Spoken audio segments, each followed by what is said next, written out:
What's up, guys? Welcome. My name's Miss Leah and I'm going to be your instructor today. Today we're going to be talking about acrylic gesso. So here's a big bottle of it. It comes in all kinds of different sizes. There's different colored acrylic gessos as well. But what it is a primer for your canvas. So basically, if you want to use acrylic paint or if you want to use oils, or you could do gold leafing or something like that, and you want to do it on a canvas, or maybe you want to do it on wood or something, you can use this acrylic gesso to prime that surface so that the paint doesn't soak in too much to your wood or into your canvas. But acrylic gesso is made out of acrylic, which is plastic, chalk or gypsum to make it so that paint can stick to it better. It gives it more of a tooth.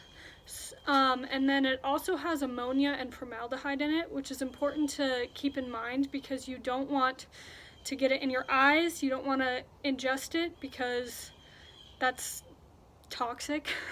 So please do not eat it or don't get it in your eyes or anything. It also does not come out of your clothing or your shoes.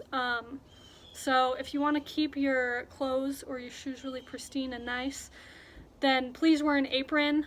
If you're doing this at home, I have plastic down on my table right now, and so I don't want to get any of this onto my table.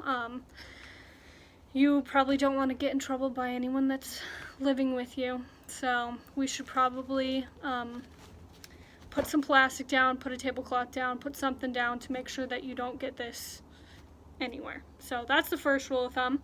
But I'm gonna go into how we're gonna apply this. So I like to take it and I'm gonna put it on to a plate, a plastic plate. I don't want to dip my brush back into here because I want to keep it really nice and white.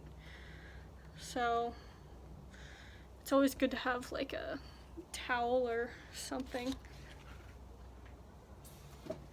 to wipe away any excess. And make sure that you're always putting your lid back on. We want to keep our materials really nice. So I'm putting my lid back on right away before I do anything else. And then I am going to change the camera angle so that you can see what I'm doing. Alright, so here's the materials we're going to need. So I have my gesso. I poured it onto this plastic plate. You need your surface that you're going to be gessoing. So whether that be your canvas, or the wood. Maybe you want to do a project, you want to reuse something like a plastic shipping container or something like that. I don't know. Whatever you want to use. You want to take a bristled brush. This is a 2-inch bristled brush. It'll just give it more tooth.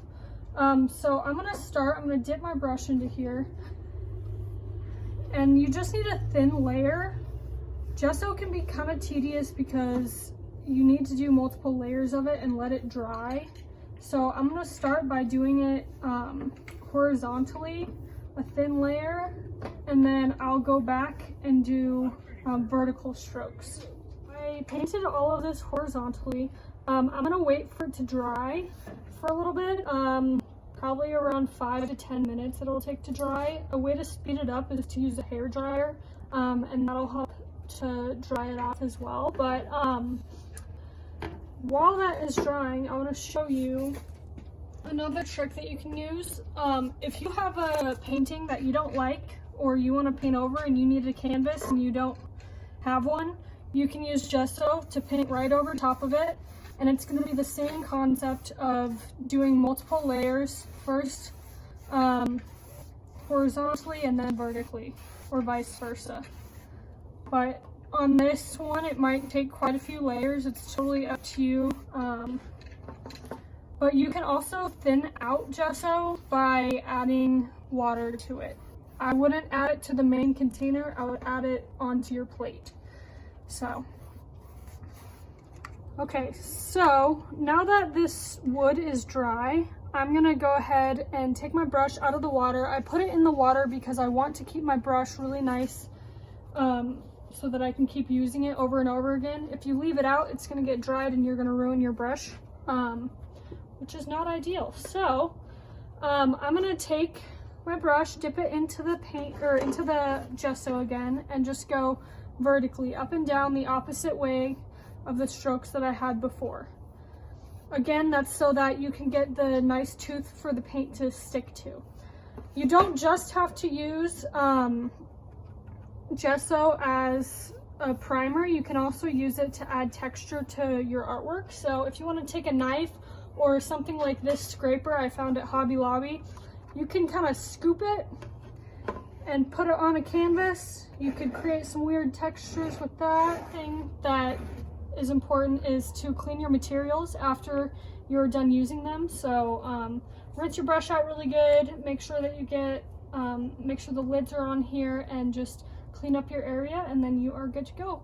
Thanks for coming, guys. I'll see you next time.